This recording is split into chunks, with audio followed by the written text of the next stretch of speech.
നമ്മുടെ അടുത്തൊരു വീഡിയോയിലേക്ക് സ്വാഗതം. അപ്പോൾ ഇന്ന് ഞാൻ പറയാൻ പോകുന്നത് നമ്മുടെ മഞ്ഞ റംബൂട്ടാനെ കുറിച്ചാണ്. റംബൂട്ടാൻ നമുക്കറിയാം, ഇന്ന് എല്ലാവരുടെയും വീടുകളിൽ വാണിജ്യാടിസ്ഥാനത്തിലുമൊക്കെ കൃഷി ചെയ്തുകൊണ്ടിരിക്കുന്ന ഒന്നാണ് റംബൂട്ടാൻ. അതുകൊണ്ട് തന്നെ റംബൂട്ടാനെക്കുറിച്ചൊരു വീഡിയോ എടുക്കുന്നതിന് മുമ്പ് തന്നെ ഞാൻ പലവട്ടം ആലോചിച്ചു. പക്ഷേ കൂടുതൽ ആൾക്കാരും ഇന്ന് ചെയ്തു വരുന്നത് ഈ റെഡ് കളറുള്ള റംബൂട്ടാനാണ്. ഈ റംബൂട്ടാൻ തന്നെ പല കാറ്റഗറിയിലുണ്ട്. അത് N80 ആണ് ഇന്ന് ആൾക്കാർ ഏറ്റവും അധികം വാണിജ്യാടിസ്ഥാനത്തിൽ ചെയ്യുന്നത്. അതോടൊപ്പം തന്നെ സ്കൂൾ ബോയ്, E35, അങ്ങനെ പല കാറ്റഗറിയിലുള്ള റെഡ് റംബൂട്ടാനാണ് എല്ലാവരും ചെയ്യുന്നത്. അപ്പം നമ്മുടെ വീട്ടിൽ തന്നെ ഉണ്ടായ മഞ്ഞ റംബൂട്ടാനെക്കുറിച്ചുള്ള ഒരു വീഡിയോ ആണ് ഞാനിന്ന് ചെയ്യാനായിട്ട് ഉദ്ദേശിക്കുന്നത്. അതോടൊപ്പം തന്നെ എനിക്ക് നിങ്ങളോടൊരു കാര്യം പറയാനുള്ളത്, ഞാൻ ഇടുന്ന വീഡിയോ എല്ലാം തന്നെ നമ്മളുടെ വീട്ടിൽ ഉണ്ടായ നട്ട് വളർത്തിയ ഫ്രൂട്ട്സിനെ കുറിച്ചുള്ള ഒരു വീഡിയോസാണ്.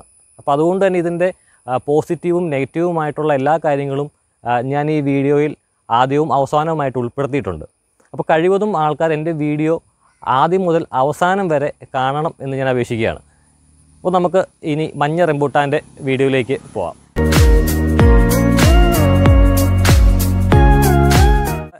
മഞ്ഞ റംബൂട്ടാൻ്റെ ഒരു ചെടി, ഇത് ഏകദേശം 3 വർഷമായിട്ടുള്ള ചെടിയാണ്. ഇത് ഫസ്റ്റ് ടൈമാണിത് കായ്ക്കുന്നത്. നമ്മുടെ ഹോം ഗ്രൗണ്ടിൽ നിന്നും മേടിച്ച് വെച്ചതാണ്. ഇതിൻ്റെ ആദ്യത്തെ ഇതാണ്. 3-ാം വർഷം തന്നെ ഇത് നമുക്ക് കായ്ച്ച് കിട്ടി. സാധാരണ ഈ രോഗങ്ങളധികം ബാധിക്കാത്ത ഒരു സസ്യമാണ് റംബൂട്ടാൻ. അതുകൊണ്ട് തന്നെ നല്ല ഒരു സൂര്യപ്രകാശമുള്ള ഒരു സ്ഥലത്ത് വെക്കുന്നതാണ് റംബൂട്ടാൻ ഏറ്റവും നല്ലത്.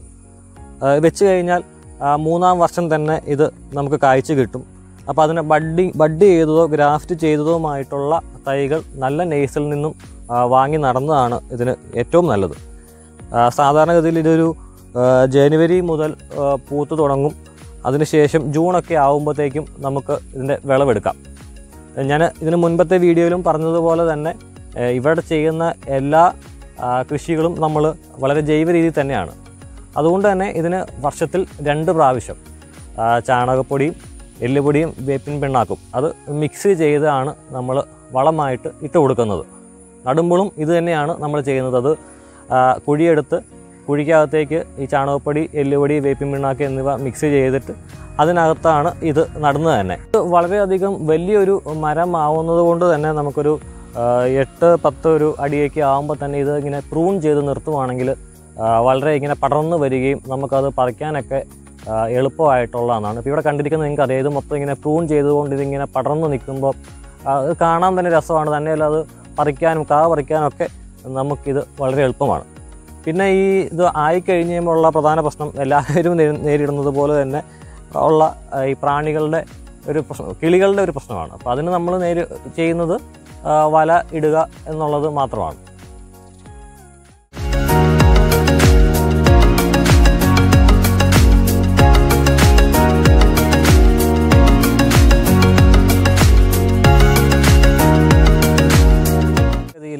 മഞ്ഞ റംബൂട്ടാനാണ് ചുമന്ന റംബൂട്ടാനേക്കാളും വളരെയധികം സ്വാദ് എന്നാണ് എല്ലാവരും പറയുന്നത്. അക്കാര്യത്തിൽ തർക്കമൊന്നുമില്ല താനും, ഉള്ളതിന് നല്ല മധുരം ഉണ്ട് താനും. പക്ഷേ ഇതിൻ്റെ കായ്ക്ക് റെഡിനേക്കാളും വളരെ വലിപ്പം കുറവായിട്ടാണ് കാണുന്നത്. അതുമാത്രമല്ല അതിനകത്ത് കുരുവിൻ്റെ അളവ് വളരെ കൂടുതലാണ്. അപ്പോൾ അതുകൊണ്ട് തന്നെ പലപ്പോഴും എനിക്കൊരു പേഴ്സണലായിട്ടൊരു ഫീലായത് എനിക്ക് റെഡിനോടാണ് എനിക്ക് കൂടുതലും താല്പര്യം. മഞ്ഞയുടെ ഫ്ലഷിന് ടേസ്റ്റ് ഉണ്ട്, അതിനകത്ത് യാതൊരു മാറ്റമില്ല. പക്ഷേ ഫ്ലഷിൻ്റെ അളവ് ഇതിനകത്ത് കുറവാണ്. അപ്പോൾ അതുകൊണ്ട് തന്നെ നമ്മൾ റെഡ് കഴിക്കുമ്പോൾ നമുക്കത് ചില റംബൂട്ടാൻ ആ കായോട് കൂടി തന്നെ കഴിക്കാനൊക്കെ പറ്റുന്നതുകൊണ്ട് തന്നെ ഈ മഞ്ഞ റംബൂട്ടാൻ വായിലിടുമ്പോൾ കുരു കൂടുതലുള്ളത് കൊണ്ട് തന്നെ ഒരു സംതൃപ്തി കുറവാണ്. അതുമാത്രമല്ല ഈ മഞ്ഞ റംബൂട്ടാൻ ഈ റെഡ് റംബൂട്ടാൻ ഉണ്ടാവുന്ന അത്രയും തന്നെ കാര്യമായിട്ട് ഉണ്ടാവുന്നതും കുറവാണ്. റെഡ് റംബൂട്ടാൻ ഈ കൊലയായിട്ട് ഇഷ്ടം പോലെ തന്നെ നമുക്ക് ഉണ്ടാവും. പ്രത്യേകിച്ച് N80 ഒക്കെ ഇഷ്ടം പോലെ ഉണ്ടായി കാണുന്നു. പക്ഷേ മഞ്ഞ റംബൂട്ടാൻ്റെ അത്രയും അങ്ങോട്ട് ഉണ്ടായി കാണുന്നില്ല. ഇത് ഫസ്റ്റ് ടൈം ആണെങ്കിൽ പോലും മറ്റ് പലയിടത്തും റെഡിനെ അപേക്ഷിച്ച് മഞ്ഞ ഉണ്ടാവുന്നത് വളരെ കുറവായിട്ട് തന്നെയാണ് ഫീൽ ആവുന്നത്.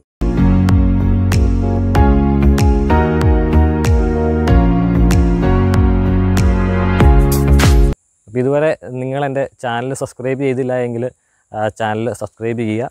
അപ്പോൾ അങ്ങനെ ആകുമ്പം ഞാൻ ഇടുന്ന പുതിയ പുതിയ വീഡിയോസ് ഇടുമ്പോൾ നിങ്ങൾക്ക് നോട്ടിഫിക്കേഷൻ കിട്ടുന്നതാണ്. അപ്പോൾ എല്ലാവരും മറക്കാതെ ചാനൽ സബ്സ്ക്രൈബ് ചെയ്യുക.